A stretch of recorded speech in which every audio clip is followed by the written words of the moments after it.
So this was a little strange as I looked through the summary of this video, but I thought, okay, well, I could save a life, I could save a home, and I could save you a lot of time and money.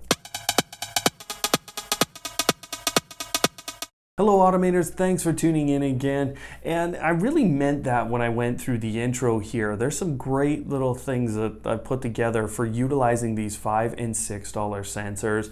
Obviously with this system, forewarning, you need a Wyze Cam, a version 2 or a pan. The Wyze Cam version 2 is about 20 US and a starter kit from Wyze. And those links are all down below. But after that, these sensors become $5 and $6 US respectively. Now a really simple way, and this is really just going to save you money from leaving your fridge open. The contact sensors can be stuck on a fridge or a freezer, and they're small enough to not be really in the way.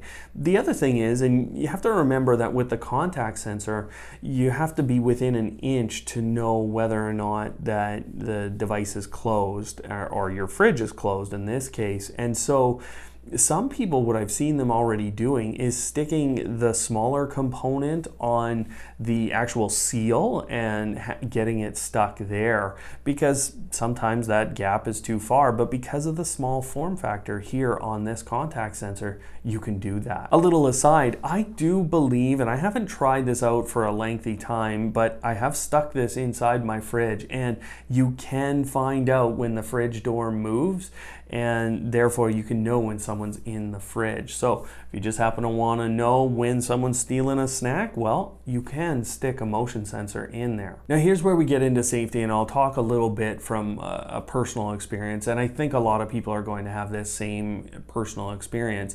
A gun safe is a very important thing in your home, but there are some instances or some scenarios where people have been able to get into the gun safe or a combination safe in general, and so that becomes a very dangerous situation, and so you want to know that as soon. And so I would say in that kind of scenario, I would be sticking 2 of these sensors, one on the inside and one for the door, so that you know instantaneously when this has gone on. I'm going to rehash one that I used actually in a previous Wyze video here, but if you want to automate or at least know when any of your cabinets are open, and this can become a safety thing if you have small children in your home, you can actually get 20 of your cabinets set up for $100, after that $40, but $100 for 20 cabinets with contact sensors on them. And not only that,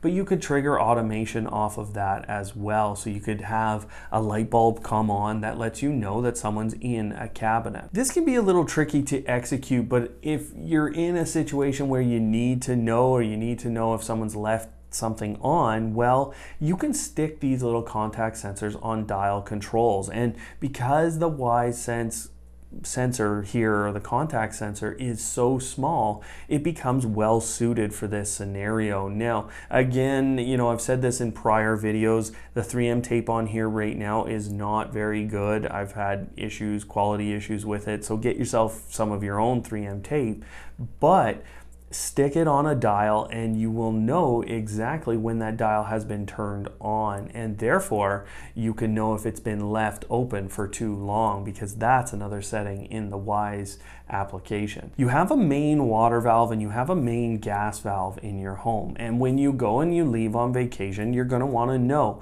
And if you've automated that, say you automated it with a little motor, you want to know if it actually did close. You can utilize the contact sensor in a lot of situations, especially with manual valves.